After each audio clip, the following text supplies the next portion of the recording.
Do you want a deck that makes a whole table collectively groan when you bring it out? Do you want a deck where you beat your opponents with their own creatures? Do you not give a shit about friendship? Well, I have a deck for you. This deck is hell.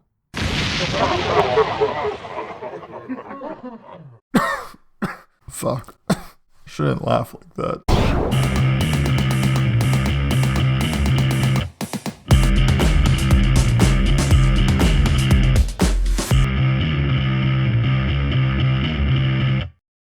Hello. I'm bringing you a brand new EDH Deck Tech. And the commander is Merieke Ri Berit. Although there is debate on how you actually say her name. Merieke Ri Berit. Merieke Ri Berit. Merieke Ri Berit. Merieke Ri Berit. Mela Kalakamaka.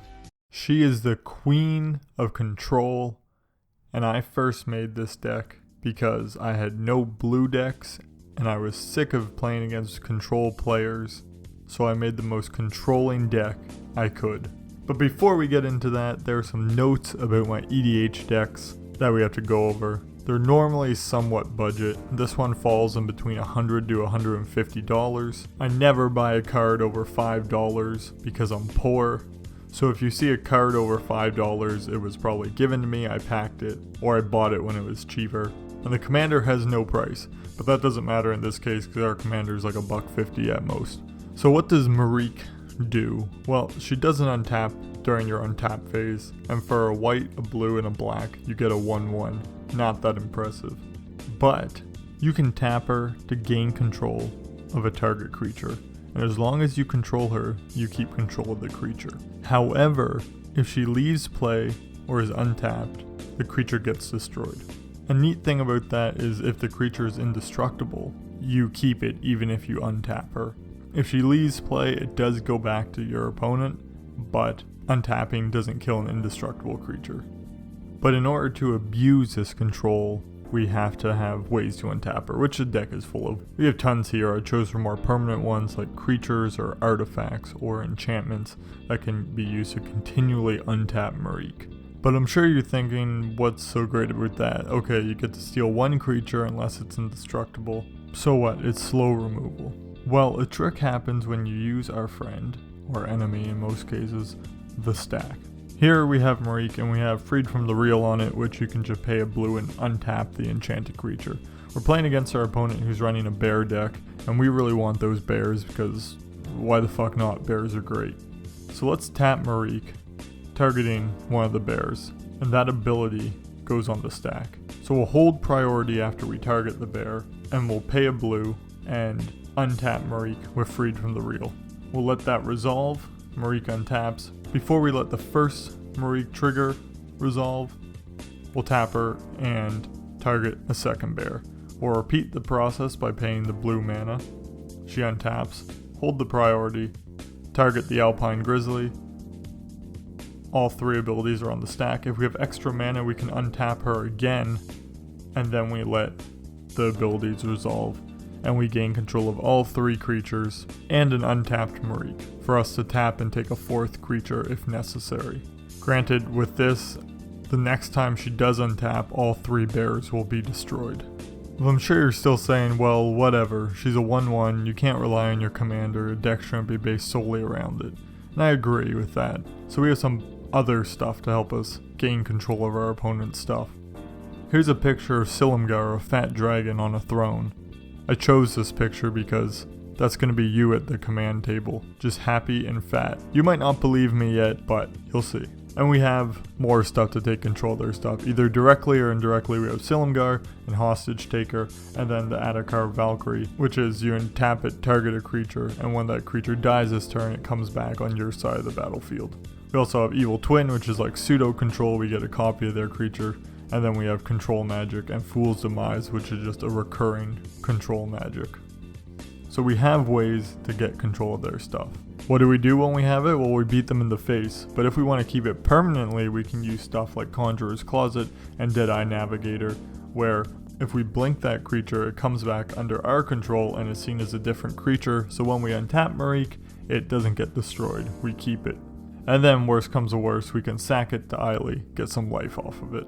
I know, there's still critics out there. This is a weak strategy. How are you going to protect it? It seems like a glass cannon. Blah blah blah. But we're playing a color called blue. So besides Swiftfoot Boots, the traditional save your ass artifact, we're running a ton of counters. We're running stuff from Counterspell to Counterlash, Render Silent, Dispel, and every other frickin' counterspell you can think of.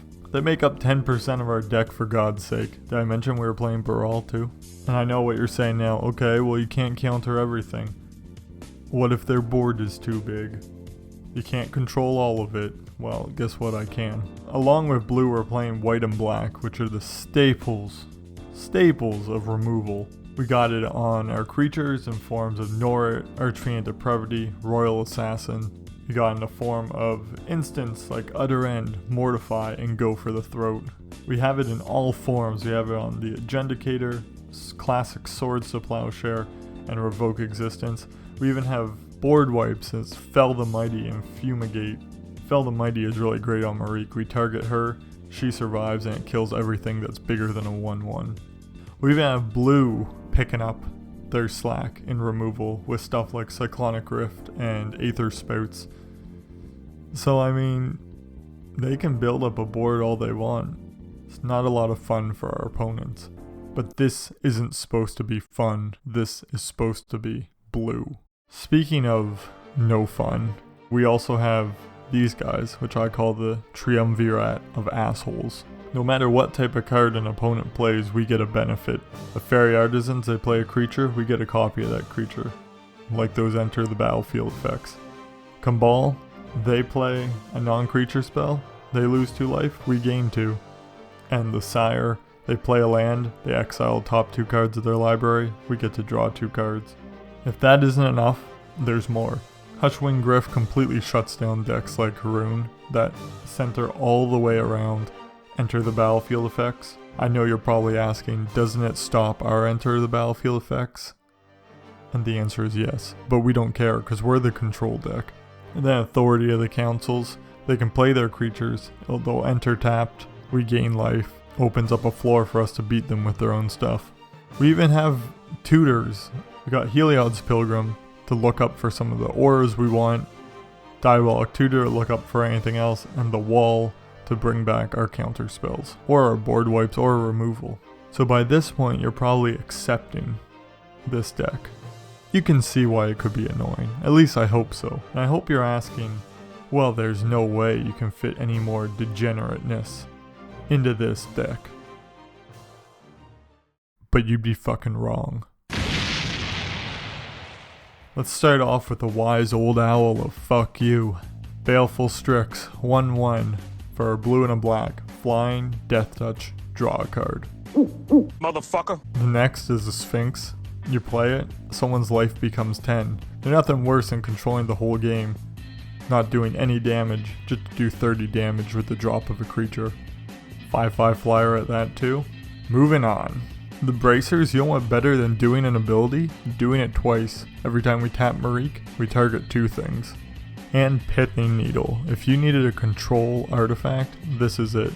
Drop it, name their commander, bound to hurt a few butts. And finally, you think we weren't going to play a control deck without some planeswalkers, but we're only playing 1, times 3. They're not the most powerful planeswalkers, but we have Bad Gideon, Narset, and Dovin.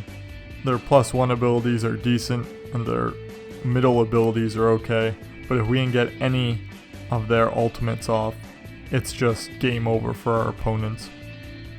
Narset stops them from playing non-creature cards. Dovin is basically Winter Orb with all of their permanents. And Gideon, well, Gideon resets the game, no one wants to sit through that. On to our mana. So of course we run Soul Ring and Company, we need to go quick, we're not running Ramping Colors. And then for lands we run every EDH staple on top of pretty much every blue, white, and black land out there.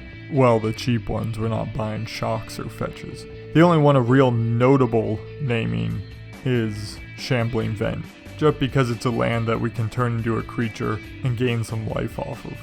And that's the deck. It's really annoying and really fun to play, but I don't get to play it much because my play group hates me because of it. I'm sure there are tons of ways you could improve on it, but again, these decks are pretty budget. So that's the control deck I made. If you have any comments about it, leave them down below. Be sure to like and subscribe, and keep having fun, and I'll see you around, guys.